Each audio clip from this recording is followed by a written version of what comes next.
Welcome to Ask and Learn. So this problem is about mass flux, and it provides a nice visual for studying electric field flux. And so, because you can actually picture water flowing, so you kind of have water flowing in this ditch or whatever, and so it has some velocity v, kind of into and out of the page. Its height is 1.04 meters, and the width is 3.22 meters. And so what do they call these? So this is W, this is D, and we're given that the velocity is 0.207 meters per second. And the goal is to get the flux for different situations when your surface is like of various sizes and immersed to various levels. So for A, it's like, what is the flux through basically like this whole surface? And so here, let's define exactly what flux is. So they're saying its flux is basically the volume per unit time flowing through this cross-sectional area. So delta volume over T. And so the volume would be like, imagining some cube within the water, and the volume of that cube is going to be like the area times its length over delta T, and then length, and then the length is going to be kind of into and out of the page. That length is going to be the length divided by time is the velocity. There probably is a more cohesive explanation of this in like a book about Bernoulli's equation, flow rate conservation, but I'm not going to spend too much time on that. So, and I'm going to call this phi mass, and so it's the flux of that. Oh, and sorry, it's not just volume, it's the mass flow, so you have to multiply by rho everywhere. And so now it has units of kilograms per second.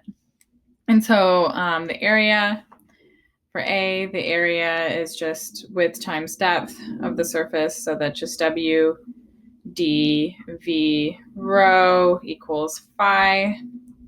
And when I plug that into my calculator, I got 693. Go back. 693 kilograms per second.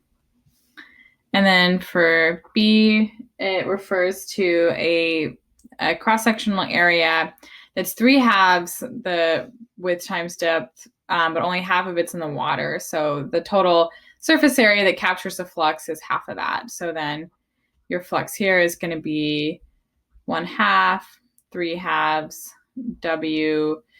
I'm just going to call this phi m naught. So phi mo, I guess.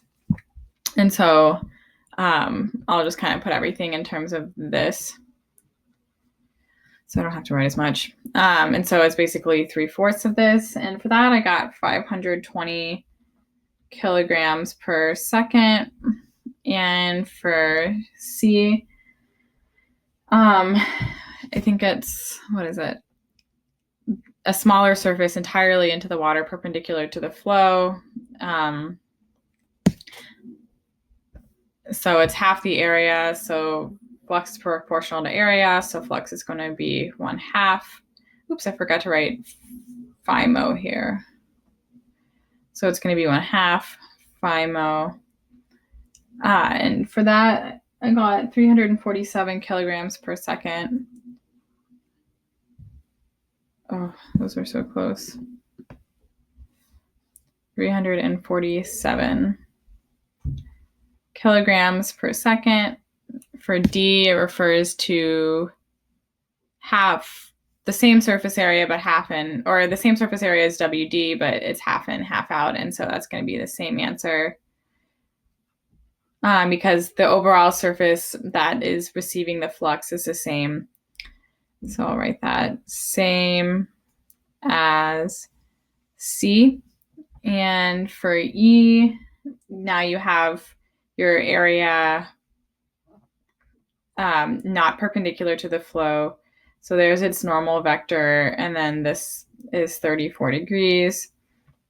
So here's like your velocity, here's your normal, and just like in, we're concerned with the fluxes in general, like how much, I guess it'd be like going back to the original equation, it's kind of how much is flowing through here. So it's not going to be flowing as far in the sort of longitudinal direction along the velocity as it would be if this were normal, if this were perpendicular. So we can to figure out how much, we can kind of just use the same idea as we use for flux. So flux is going to be this the velocity. Let's see.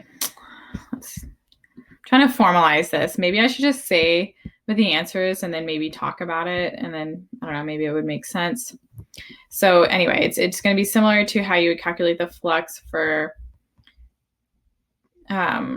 electric field. So you want to do some kind of EA cosine theta, but here we want to kind of do the flux is this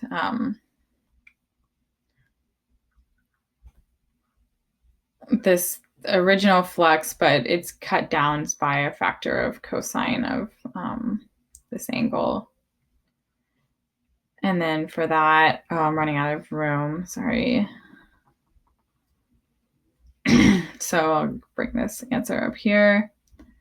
So for that, I got 575 kilograms per second. Okay, so now actually commenting maybe more formally how I get this.